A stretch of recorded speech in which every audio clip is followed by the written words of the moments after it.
Eminem is the highest selling rapper of all time, and they used your sample in an Eminem song. Yeah. What's the answer? So Splice samples really are royalty free because you didn't get paid from that. Absolutely. Yeah. Absolutely. Okay. And it happened on a bunch of other records as well.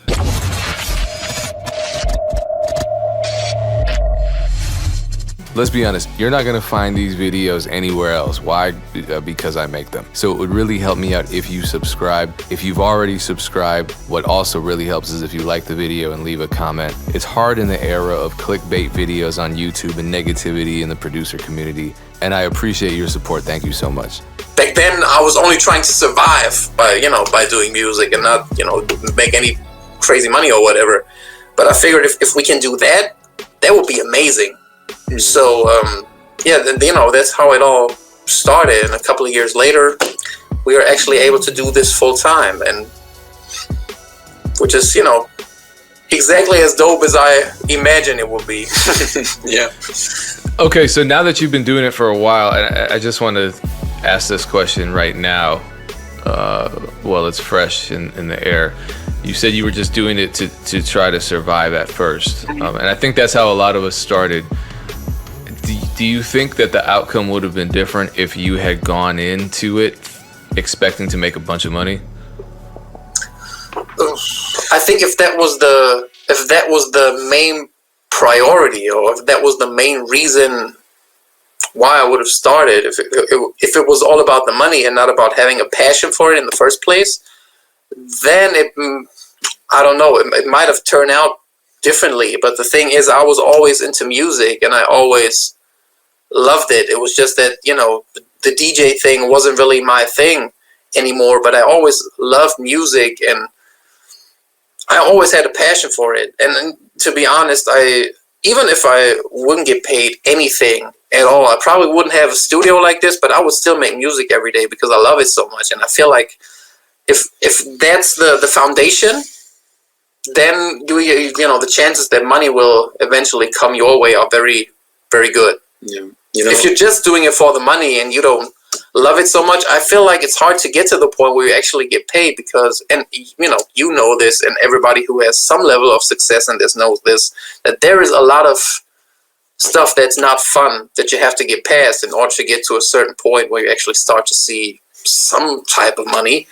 And that definitely doesn't happen overnight. And as the market grows, I feel like it only gets harder, or the point where you see a return only gets pushed to the back. Yeah, or you have to put more money in. You have to put more money in, or more work in, or whatever. Yeah. So, like I said, if you're only doing it for the money, it's definitely not a get rich quick kind of thing. So, loving this thing definitely helps. Yeah. So how long did it take you to actually turn it into income? I think the first year where we could both, sustain our lifestyle with it was 2017.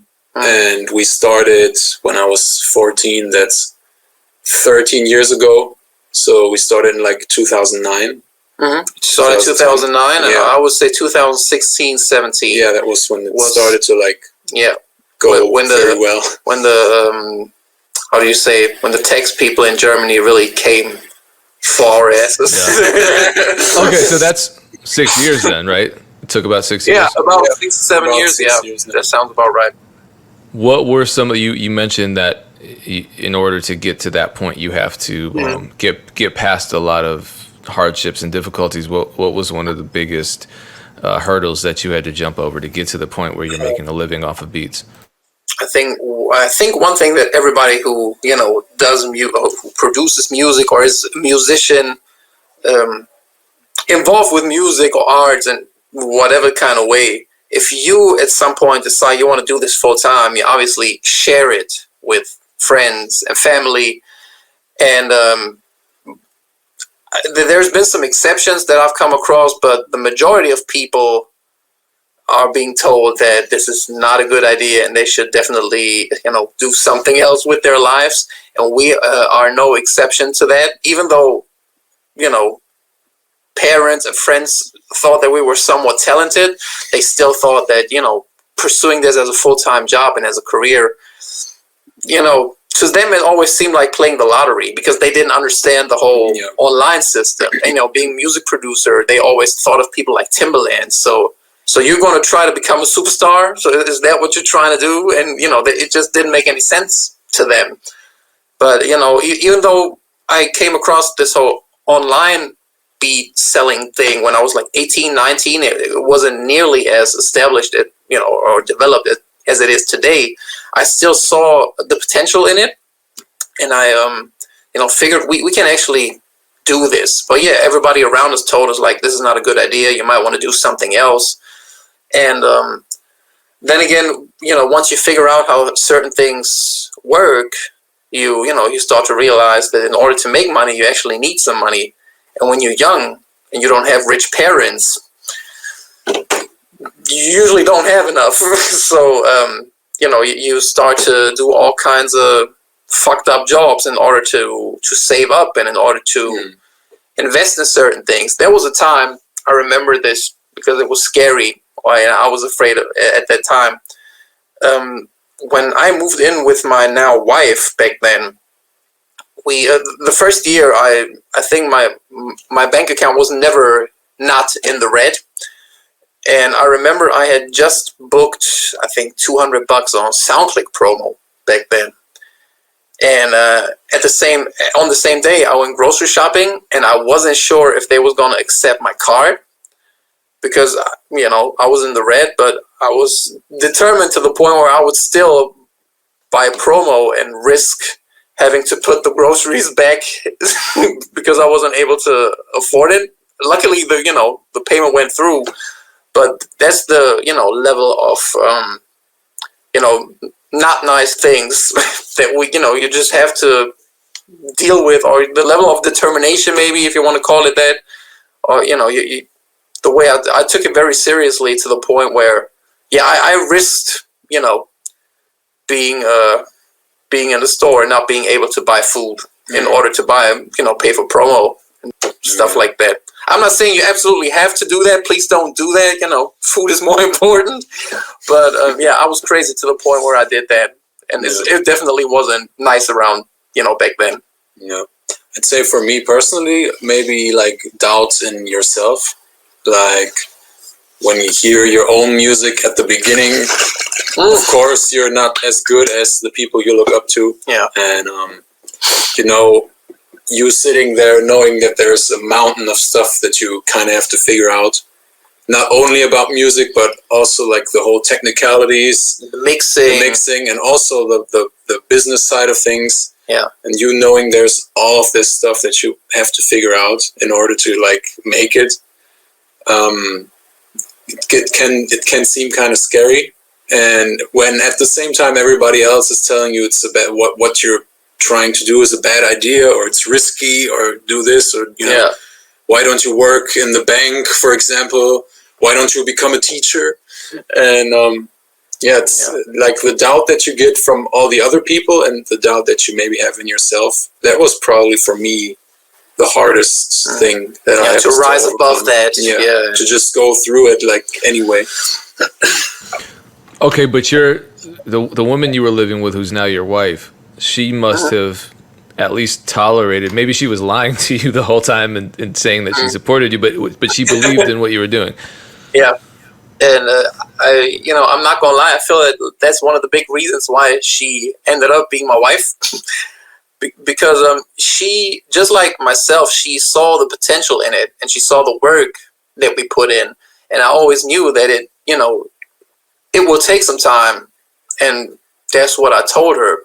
And like I said, she understood and she supported it, and not once ever has she told me like maybe you might want to look into getting a real job, like a lot of people will call it. She never did anything like that. Like, when we met, I was fat and broke. So she must have really liked me for me. No, but hey, that she made an investment, and now you're not fat and you're not broke, so life is good for her, right? Exactly. Yeah. All right. So what are some of the main habits that you formed, and some of the main actions that you took that really decidedly helped you turn making beats into a career? For me personally, it's just working on your craft a lot. Like I always like parallel to like making beats and everything. I was always a lot into playing the piano. So like classical stuff. I was a lot into like classical music, and even though some people might think it's boring, I think it's kind of awesome. But just that kind of gave me a different view on, you know, how people treated their craft back in the day, you know, because people did some like crazy shit in order to like achieve what they did and to get that good at playing their instruments and stuff. And I was very like hardcore into getting better at what I'm doing, like getting better at mixing, mastering, playing, making beats, to the point where I even like studied music production in college. And I think all in all, like the stuff that I picked up from, especially from college, I'd say I still like benefit from that a lot nowadays. And habit-wise, I'd say I just practice a lot. Like there were days where I practiced piano for like 6 hours a day or something, and that's kind of the stuff that I did routinely, which I don't do as much nowadays, I have to admit. But I just worked a lot on my craft. You know, there's this notion nowadays that in order to become a music producer, especially in the hip hop and trap genre, you don't really need to know music and theory and all that type of stuff. And, you know, I definitely don't know a lot about it, but I can, you know, make dope beats. But I can tell you, you know, just from working every day with this guy over here, if you actually know about that stuff, it's a lot easier and it is a lot faster. Let's say you're working on a remix or whatever, and he hears the original, and he, you know, sits down in front of the piano, and he says, okay, that's a 1-5-6 or whatever progression. He sits down, he just plays it. He just, you know, he hears it, he knows, okay, that this is, he doesn't have perfect pitch or anything, but he knows musically what's going on. So he, you know, he just instantly knows what's happening, and he sits down and plays it. And that part alone would take me like a good 10 to 15 minutes.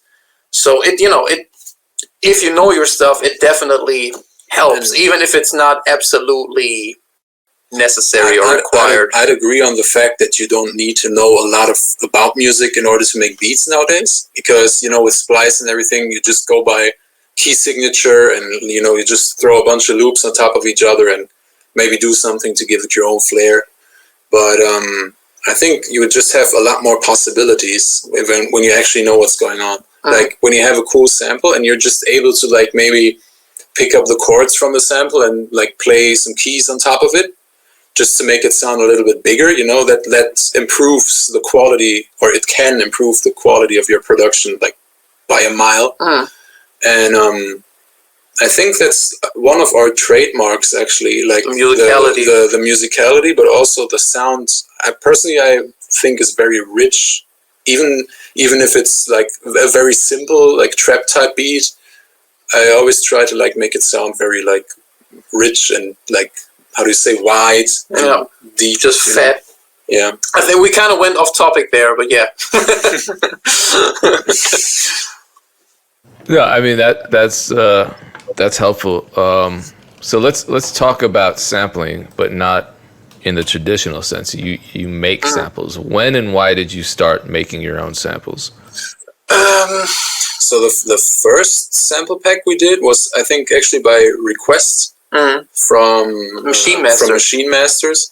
Yeah, and they asked us if we were able to put together like a drum kit, because they like our beats, and, you know.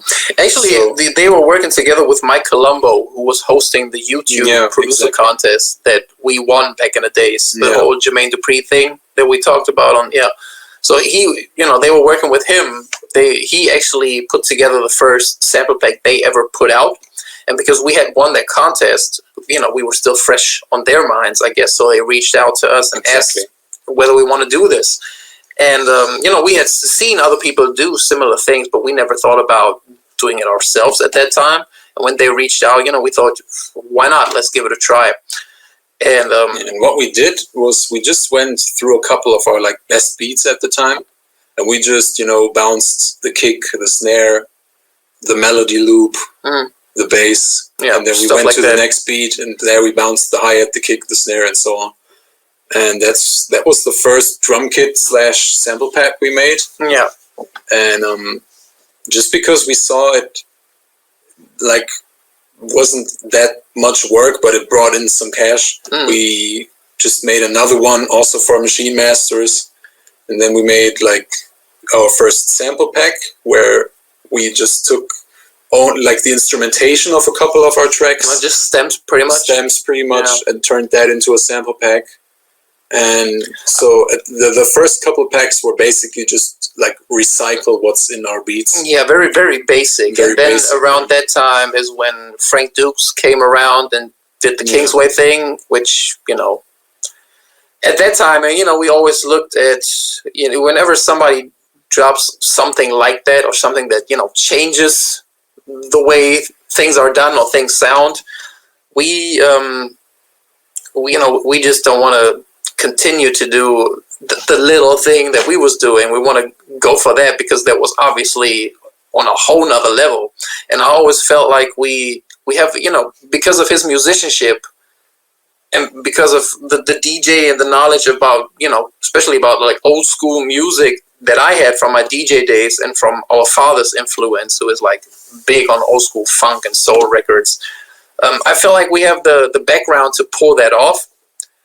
If we keep working on it, and that's what we did. And then at some point, luckily our, business was growing. We had a lot more money that we could put back into this. So we invested in session musicians and actually got people to, play real instruments. And, at this point, there's always levels to, level up to. But at this point, I'm very, very happy with the samples and how they sound and how they come out. Yeah, I want to talk about your process for making samples and some of your favorite gear, but first, your samples have been used in a lot of pretty big songs, including Eminem's Kill Shot. Yeah. Quickly, how did the Kill Shot song happen? How did that producer get the sample, and how did you find out that it was out? Yeah, that was through Splice. He got it from Splice, yeah. And we actually made a beat ourselves with that particular piano loop that was used, and a guy that bought the beat from our website recognized the piano loop in it, and send us I think a DM on Instagram and said, Eminem rapped over your beat. I was like, that can't be real. That happens a lot. People hear our samples on on some of their favorite records or something, or on a record. And then they hit us up and they're like, yo, these guys stole your beat. Yeah, because they don't understand, But, we figured it was one of those things, or somebody did a remix or whatever. And then they sent us a link and we went to the YouTube video, which was actually an official, it was just a picture, but it was on his channel. It was obviously our piano piece that was used. And at that point, we realized, okay, this thing is real and this is kind of dope. And while we thought this is kind of dope, we instantly saw the downside of doing royalty-free loops, But at the same time, we figured, hey, if it wasn't for Splice, it probably wouldn't have ended up on an Eminem record at this point, of where it's at with the sample business that we got going. So it was, dope on one hand. And on the other side, we were like, damn. But, it definitely increased the check on, that end, on Splice's end, that we were getting on a monthly basis. So we kind of still ended up winning overall because, our loop was used on an Eminem song and we were making more money because of it, just not in the traditional way. Yeah, so a lot of people wonder, and people reach out to me all the time. I'm like, why are you asking me this? I have nothing to do with Splice, but a lot of people wonder if the samples they download from Splice are truly royalty free. And since your sample was used in a song by the highest selling Eminem is the highest selling rapper of all time, and they used your sample in an Eminem song. Yeah. What's the answer? So Splice samples really are royalty free because you didn't get paid shit from that. Absolutely. Yeah. Absolutely. Okay. And it happened on a bunch of other records as well. And there's one thing that I like about most countries in Europe that have this thing where intellectual property is always attached to the original creator. So even if you did like a royalty-free sample and, you know, you still don't get paid for it because that's what you signed up for. But at the same time, you composed it and you're always mentioned as a co-producer, always credited as a co-producer of the record, even if you don't get paid a cent. And I think that, you know, royalty-free automatically goes hand in hand with credit-free. You know, you don't have to credit this person. I feel like that's kind of fucked up. But this is unfortunately kind of like a byproduct that has now become the norm of royalty-free samples. And I guess at this point, it's just, you know, irreversible. It is what it is, and either you know, can live with it or you don't, or which is what we do. We just do both. You know, at some point, because Eminem was the first one, obviously was a big one, but then you know, there was Genie Aiko and Jeezy and Tory Lanez and a bunch of other people within the course of 1.5 years or so. I'd say don't. If you got the opportunity to sell your samples somewhere, even if it's royalty free, I'd still go for it, because the Eminem joint was a door opener for a lot of stuff. Yeah, exactly. But at the same time, you know, we figured we always thought the quality was there to hang and to be on these songs, but obviously when you land on a bunch of them in, like I said, in 1.5 years, that's, you know, kind of like a confirmation or kind of like a stamp of approval there. So we figured, you know what, let's just do both. Let's capitalize on the situation that we have with Splice and continue to do that and build that catalog up, but at the same time, you know, do some stuff that's exclusive to our website, to dopeboykids.com, that is not on Splice, that is not royalty free, and also start to, you know, build relationships with established producers that, you know, produce for these established artists all the time, and that are, you know, very likely going to like those samples that you put together and send some of those to them, and, you know, also work that side of the business. So you kind of like get the best of both worlds. And that's what we are doing right now. Yeah. How do you go about doing that effectively? I get emails every day from people I don't know just saying, here's a Dropbox link, use my samples. Yeah, don't do that. That's not, I mean, you know, how often do you actually download those and get back to people? Yeah, I mean, every now and then, like when you're in the mood, it's like random. When you're in the mood, yeah, but then they have to also be good, you know, because we make samples too. So, and you're sending me yours, and Dream Life is sending me his, and Kame One sending me his. So this, I don't know. I feel like right now in the sample making world, the standard is pretty high. The standard's been high because of people like Frank Dukes and so forth, and what's his name? Oh man, forget it. I'm blanking on his name, but the standards are pretty high. So you know, the samples kind of have. So you kind of have your go-tos, right? Well, yeah, and thank you guys for sending me them. But it's like, if they're not that good, you know, do you really want to use them as a producer? Yeah, and you know, like that's the thing. Like we have only a very few, you know, very very selected few people that we send stuff that you would consider like established, or the guys that are working with, you know, some of the, let's call them superstar artists on a regular basis. And those are all guys that either reached out to us or people that we met personally. Like, you know, we met Illmind on several occasions, and we're sending stuff to him. We met Symbolic One, S1, on 2 occasions, I think. And, you know, established a working relationship with him and sent him some stuff. And And then, then there's people that just, simply reached out to us because they heard some samples on Splice, or because they, because that's also a good thing about Splice. They have a lot of customers, and even if people might not use their stuff all the time, they still listen and they still know what's going on. So they might find you over there and, say something like, "We like your stuff. Can you send us some stuff that is not on there? Yeah. Because we need exclusives." And that happened with a few people. I don't know if they want to be mentioned here, so I'm just not going to do that. But there's a few people that you probably know that hit up our DM, but in a professional way, not with a Dropbox link or some shit like that, and ask like, "Can you send us some stuff?" And you just start working with them if you like what they're doing and if they are in a certain position or whatever.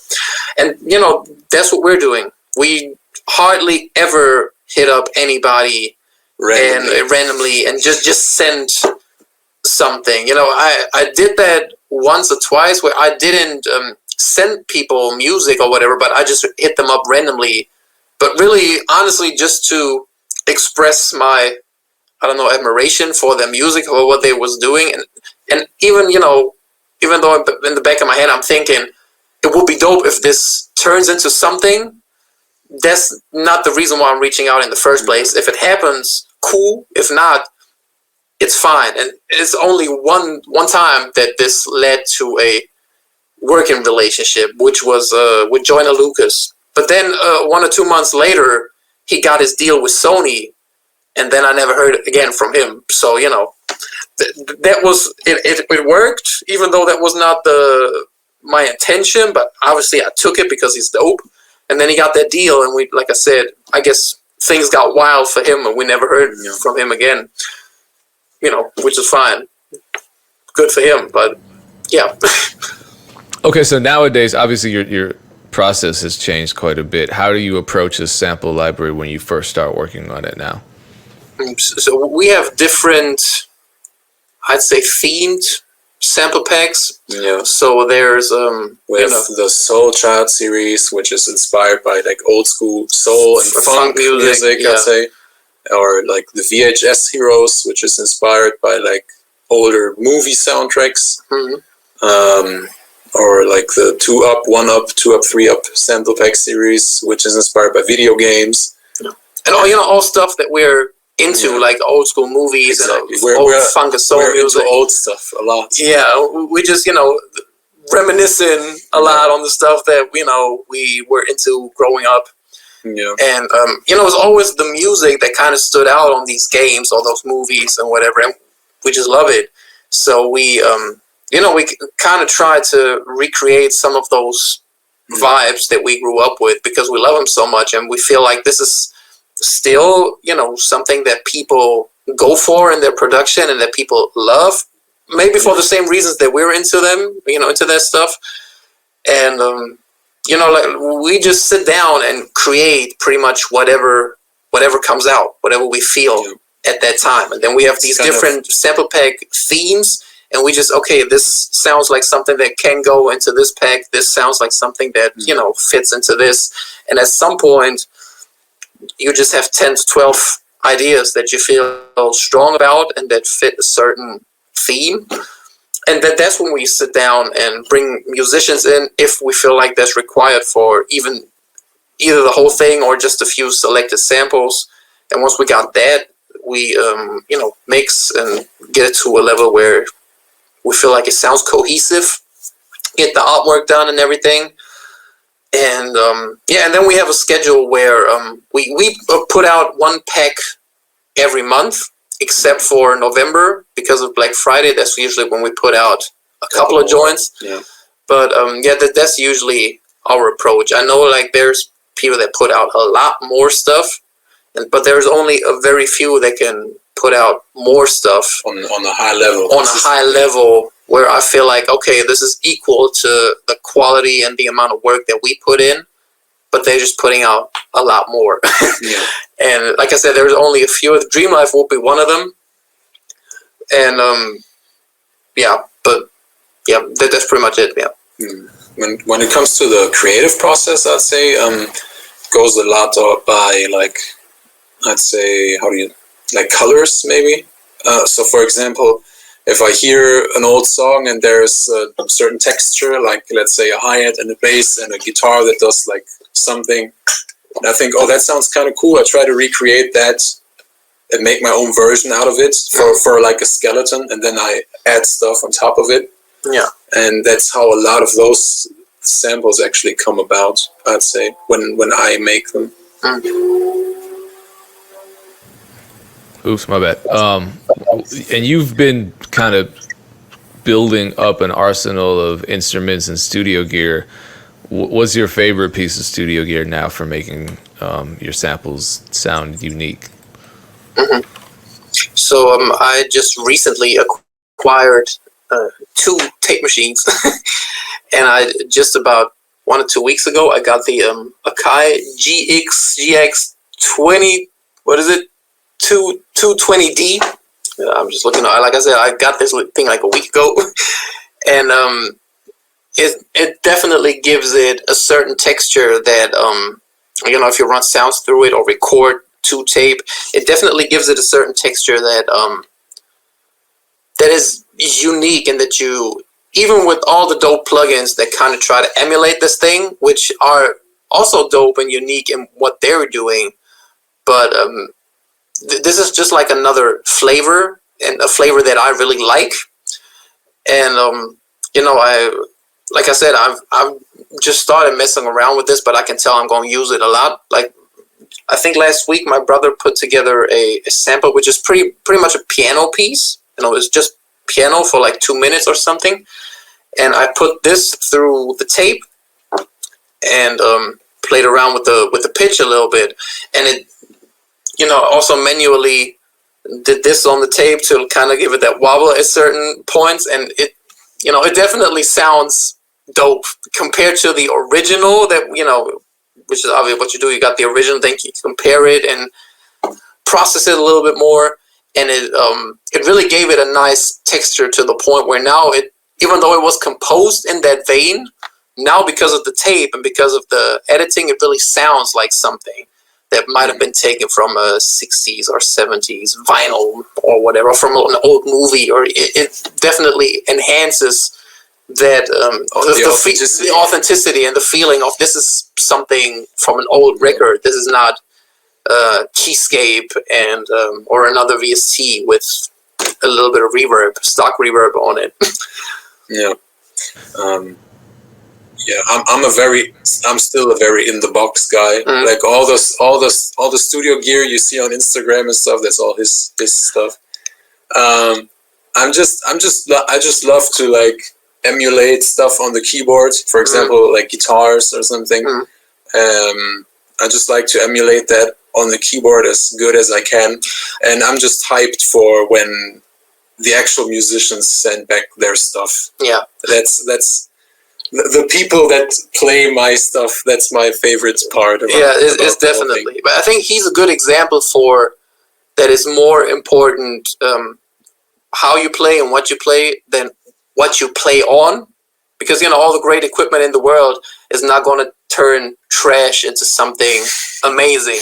And we all are suckers for when there's a new VST out, and you hear those demos. Let's for example, an organ, a B3 emulation, and you hear people doing all these crazy things, and you think like, this sounds like a real organ. But when all you can do is and that's it, you can only do so much with it. But when you can actually play like the person that would play the real instrument, that's where the authenticity comes in, and where it sounds like, or where it sounds close to the real thing. Or when he, like you said, tries to emulate a guitar solo on the keyboard, and he tries to spread the chords, not like a piano player would do, where he can try to play as much notes as he can with this one hand, but you actually spread it out the way a guitar player would play it.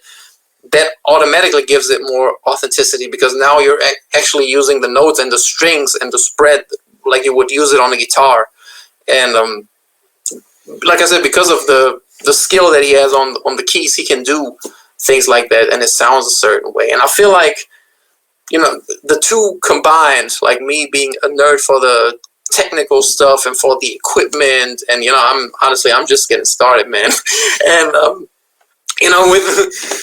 with him being the music nerd and the guy who really knows his shit, if that together is a good combination, I'd say. And obviously, once you bring in the guys that really know their stuff and they play the real thing, and they just add the stuff that you cannot program or that you would not program on a VST without actually playing the real thing, that's when the magic happens. And that's when, a sample that was originally 1 minute now becomes 2.5 minutes, because there's so much dope stuff that you cannot cut. So you kind of have to make the arrangement work where you can fit it all in, because it's too dope to cut out.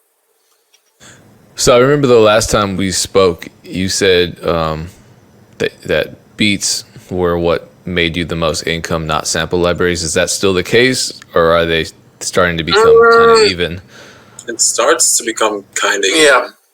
Definitely. I think it even is at this point. Yeah. It is. It should be even, or round about the same right now. Okay, so that's grown in the last 2 years then. Yeah, definitely, absolutely. Yeah. Okay, so let's talk about beats then. How do you market your beats? What's your main strategy? At this point, to be honest, we're not doing a whole lot in terms of traditional marketing or paid advertisement, if you want to call it that. What we do mainly is we put out making offs and content to for the beats that we produce on social media, which was originally what we started with. Like I said, we got inspired from the whole Ryan Leslie thing. So that's actually the first thing that we do, like showcase what we were doing on YouTube. And we're still doing that. And obviously utilizing what's popping now, like Instagram and all that kind of stuff, which is obviously free, but it still does its job. And I feel like people just connect to your music on a deeper level if they see the making of it, and if they see the people behind the music actually creating it.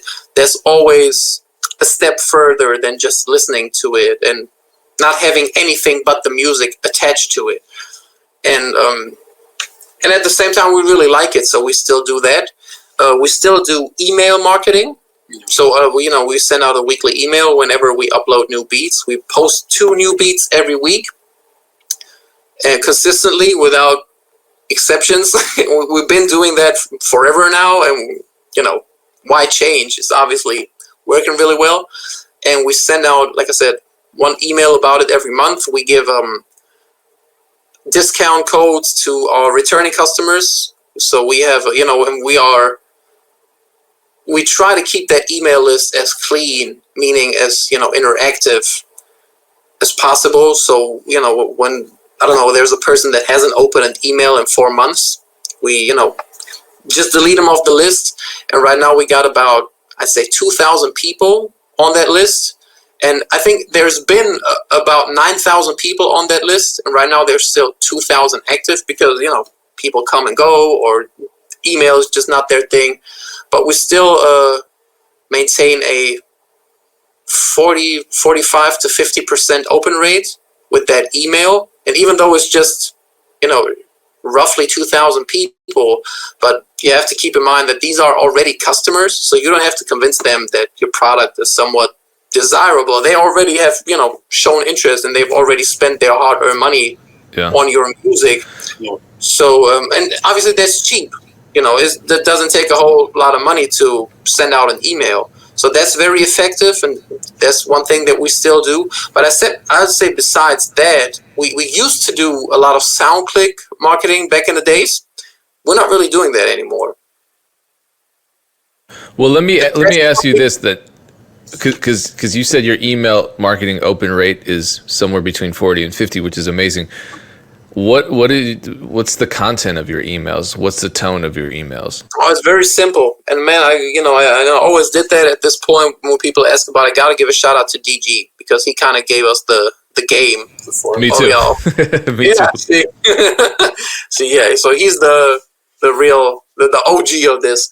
So it's really plain text, but you don't use the plain text format. You use the HTML format, so that way you can actually track the open rate. but you only put text in it, and you keep it as simple and as straight to the point. You kind of like, talking to a friend. Not really is a business reaching out to you with a new product, trying to sell you something, fancy pictures, more and like all that yo, type. what's good? Yeah, like we uploaded 2 new tracks to the site. Yeah, maybe a little backstory to the beat, or what we imagine or what we were feeling when we created it. Because, like I said, having the additional information to that production kind of creates a deeper bond with what people hear than just here's a beat. We called it fire, whatever. That that might work for some people, but if you actually tell them, like, we based it around the piano, or we saw this movie and we wanted to do something like this, and this turned into that whole thing.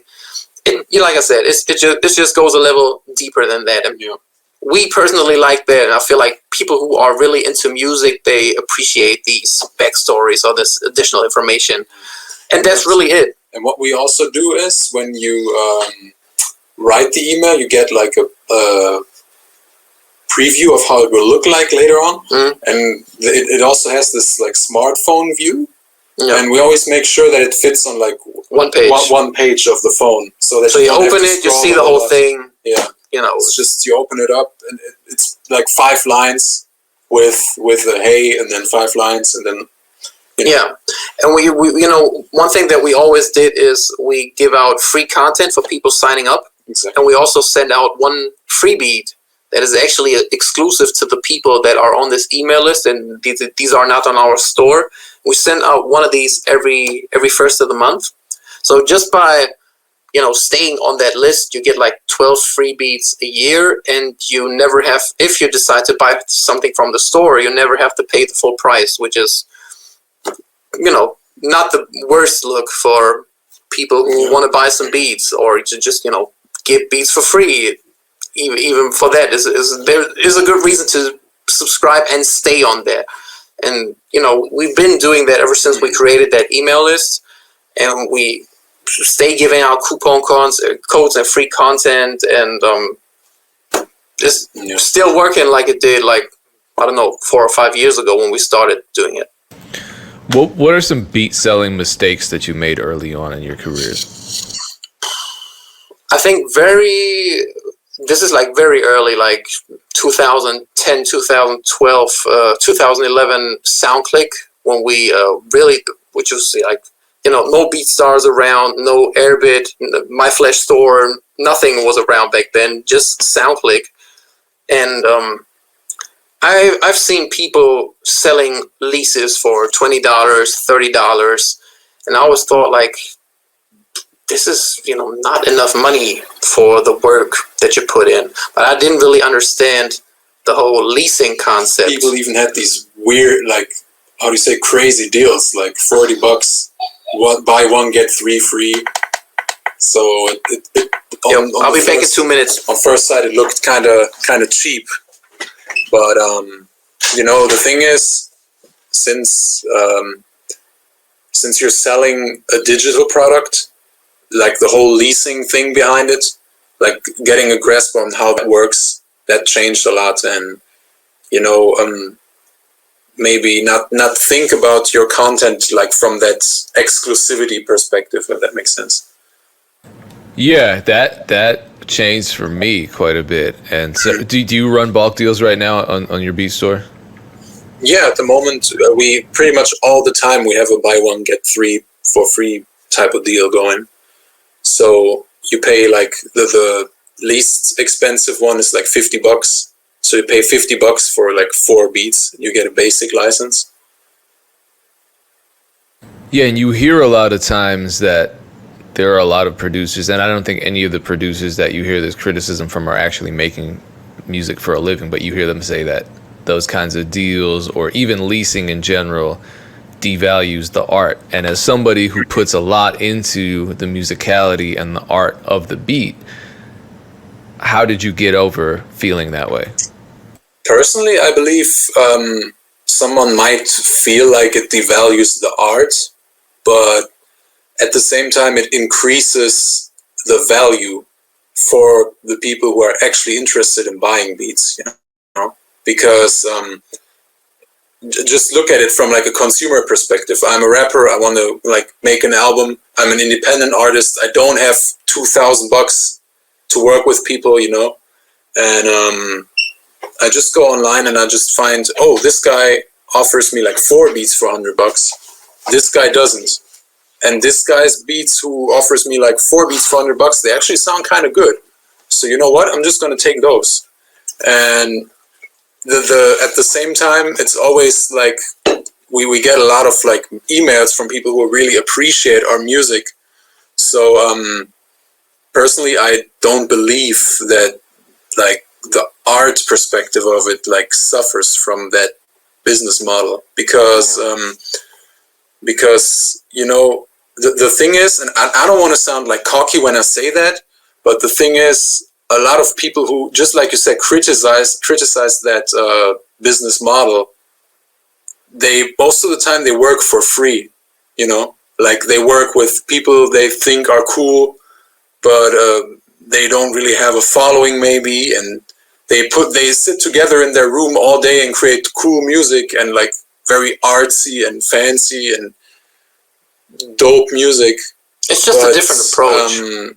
At the end of the day, like, people don't like earn a living from it a lot of times when they have that view on it, you know. Like, I don't want to sound like I'm talking from above when I say this, but yeah, but let's be real, and you know this because you have, for example, have a big YouTube channel, and the people who, you know, are hating in the comments or just talking trash are usually the ones with 3.5 subscribers. yeah. So you know, it's one of them being you know, their mom. you know, and it's, and this is a fact, man. This is like, there has never been, you know, it hardly ever. I don't know. Maybe I've just haven't seen it yet.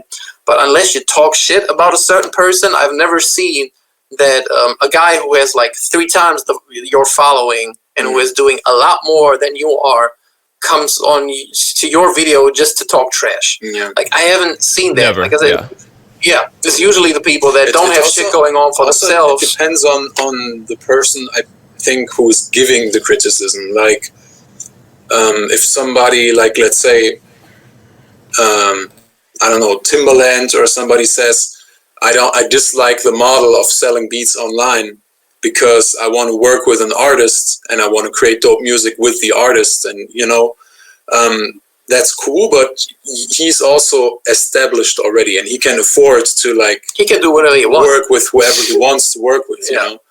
And I think, just like I said with before with the sample packs, we did the royalty free stuff and it opened a lot of doors and opportunities.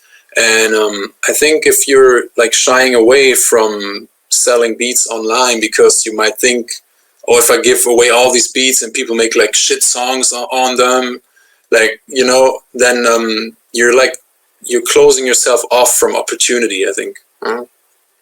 And yeah, there are a lot of ideas out there, and I just I don't know. I felt that way when I first started, and I actually didn't want to put beats online because of all that fear. And then I realized, you know, art is subjective. Fear isn't helpful. Negativity isn't helpful. It's not getting me to where I want to be, and you know, I want my art to be out there. So regardless of what happens, that's kind of beyond my control. I just put it out there, and whatever impact it makes on people, it makes on people. And if I'm getting positive feedback, if I'm making a living doing it and I'm happy with it, then that's really all I could hope for. Yeah. Yeah. Also, regarding the criticism that a lot of people have with selling beats online, which is like, you sell a beat to somebody you don't know, and then they make a shit song on top of your beat, and then like you have this shit song in your like portfolio. There's like, think of it this way: the people that like buy your beats and they make a song now, and it might not be like the dopest shit ever. They might improve as well, you know, and you know, maybe they just started out rapping, or they just started out recording themselves, so their recordings sound kind of weird. But we have a lot of people who like return to our store and buy beats on a regular, and you can see that people are improving, you know, over time. Yeah. So there's another side to this, I think. Like, you know, when we started out, and I guess everybody who ever had a microphone in, you know, next to them just recorded some stuff, even if it was just for fun. And even though people are buying beats, some of them are on that level and they're doing it just for fun. And let's be real, when you start out or when you're just doing it for fun, how many people, except for you and your 3 friends, care for that stuff? So it's not like the entire world knows about that trash song that somebody recorded to your beat. That's one thing. And then again, a lot of the stuff that you will consider trash is still selling and making a lot more money than your own music, because there's, you know, people that like that stuff.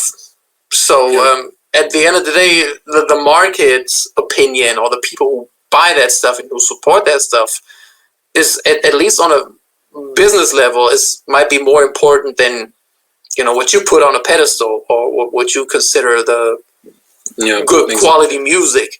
So and like you said, man, this goes to what you said. Like, there's artist opinion, producer's opinion. Everybody has an opinion. At the end of the day, just put it out. It's gonna do what it's gonna do, and that can be something dope. There can be something whatever. But the only thing that's guaranteed is if you're not putting it out, it's not gonna do anything, and that's still worse, you know, in my opinion, than any other outcome. Because then you're just not going to go anywhere.